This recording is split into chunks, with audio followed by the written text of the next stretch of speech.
This is a clock that I picked up at a flea market just outside Springfield, Missouri. Already looked at the clock. It's French clock. Has got a stamp on it dated 1855. So I'm going to take the movement and clean it up.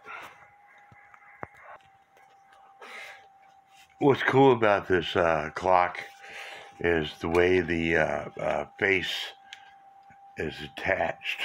And it's got these thumb screws that you unscrew to get the face off.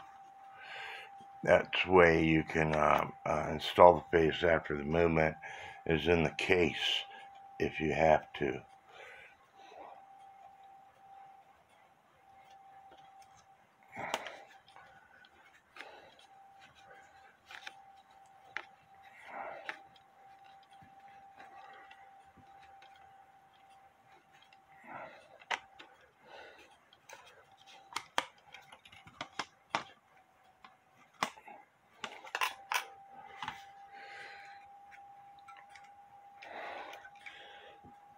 But here's the movement, and here is where it says it's got a stamp date of 1855 on it.